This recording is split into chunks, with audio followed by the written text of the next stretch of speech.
A very warm welcome to all of you, dear students. Today, in this video, I shall be discussing the summary of the story How the Camel Got Its Hump. The story How the Camel Got Its Hump is a fable written by the noted writer Rudyard Kipling. The story tells us a tale belonging to a time when the world had just begun and the animals worked for the humans. When the world had just begun and the animals had just started working for humans, there was one lazy camel who did nothing and said nothing except hump whenever anyone spoke to him. He lived in the middle of a howling desert because he had no intention of working. He fed himself on sticks, thorns, and prickles. One Monday morning, the horse visited the camel with a saddle on his back and asked him to trot like everyone else. The camel replied by saying, "Hump."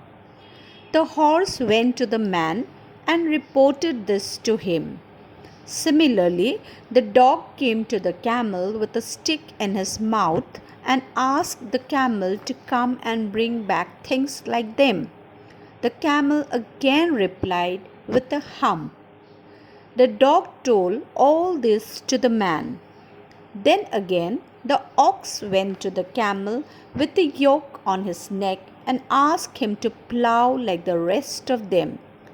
Not surprisingly, the camel replied to the ox with a hump. The ox, like the other two, went to the man and told him everything. At that particular day's end, the man called all three of them, the horse, the dog, and the ox, together. He told the three that he felt sorry for them as they would have to do the work all by themselves and would have to do double their shifts of completing the work. They would have to now do this because the hump thing, which was the camel, can't work, or else he would have been there with them. Upon hearing that they would have to work double time, the three got very annoyed and disappointed. They conducted a panchayat on the border of the desert. Only then the camel arrived, chewing cud. He made fun of the three, said his regular hump, and left. The very next moment, the jinn of all deserts arrived rolling in a cloud of dust.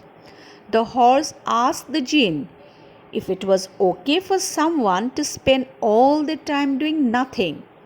The jinn said it was not right. The horse further gave him a description of the camel and told him that a creature with a tall neck and long legs who lives in the center of the desert had not done work since Monday morning and that he won't even trot. The jinn was quite surprised on hearing this and tells the three that he knows the camel and asks them about his attitude towards work. The ox told him that he does not even plough and only says hump whenever they go and talk to him. The jinn understood and took the situation in his hand and asked the tree to wait till he handled the camel. After having a word with the three, the jinn disappeared by rolling himself in his dust cloak. He walked around in the desert to find the camel. He finally found the camel gazing at his own reflection in the water. The jinn told the camel that he had heard of him not willing to work at all. The camel continued to look at his own reflection while the jinn sat down with his chin in his hand. The jinn continued to speak as he told the camel that as a consequence of his laziness, the horse, the dog, and the ox are working double time since Monday morning. After talking to the camel clearly, the jinn continued his thinking. The camel replied with his usual hum. The jinn told the camel to better stop saying it. He added that he had been saying hum quite a lot now and how he wants him to start working instead. Despite jinn's warning, the camel replied again with a hum. As he took out the word out of his mouth, the camel noticed his back becoming bigger and bigger. The back he was so obsessed with had now grown up into a big hump. After having a word with the tree, the jinn disappeared by rolling himself in his dust cloak. He walked around in the desert to find the camel. He finally found the camel gazing at his own reflection in the water. The jinn told the camel that he had heard of him not willing to work at all. The camel continued to look at his own reflection while the jinn sat down with his chin in his hand. The jinn continued to speak as he told the camel that as a consequence of his laziness, the horse, the dog, and the ox are working double time since Monday morning. The camel joined the three, that is, the dog, the horse, and the ox, to work with them.